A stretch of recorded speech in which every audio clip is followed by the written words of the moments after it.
전국적으로 대규모 재확산된 코로나19. 이러한 상황에도 비상식적이고 비협조적인 태도로 방역수칙을 어기거나 유증상자임에도 동선을 숨기는 등 타인에게 피해를 끼치는 몇몇 사람들의 이야기를 들을 수 있는데요. 이에 정부는 그들을 대상으로 구상권을 청구하기로 결정했습니다.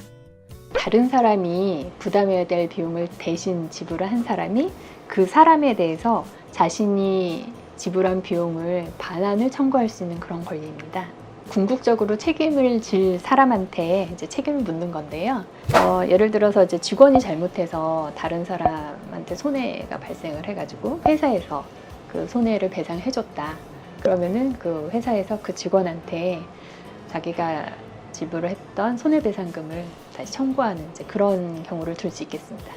정부의 결정은 코로나19 관련 검사와 치료 등에 쓰인 비용을 피해를 입힌 당사자에게 직접 청구하겠다는 의미로 볼 수 있습니다. 다양한 경우가 있을 수 있는데요. 정당한 사유 없이 이제 역학조사를 방해하거나 거부하거나 회피한 경우, 거짓으로 진술을 하거나 거짓 자료를 제출을 하고, 동선을 숨기고, 고의적으로 사실을 누락하거나 은폐하고, 이제 이런 경우들에 해당될 수 있겠고요. 입원해서 치료를 받아야 되는데 그걸 거부한다든지 아니면 격리 조치를 거부한다든지 위반을 한다든지 이런 경우가 다 해당될 수 있겠습니다.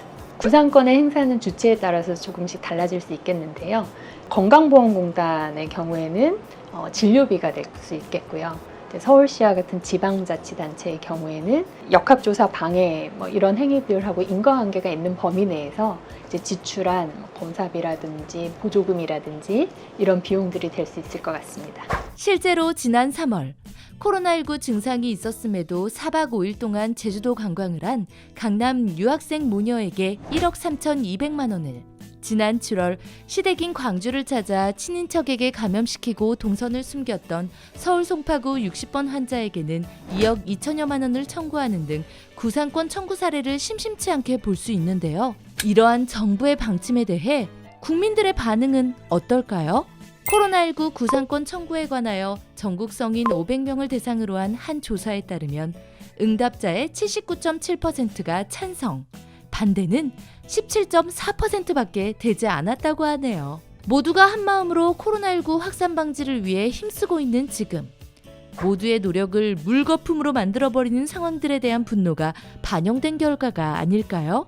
구상권 청구, 방역수칙을 철저히 지키고 의심 증상이 있을 경우 숨기지 않는 등의 작은 노력만으로도 나와는 먼 이야기가 될 수 있습니다.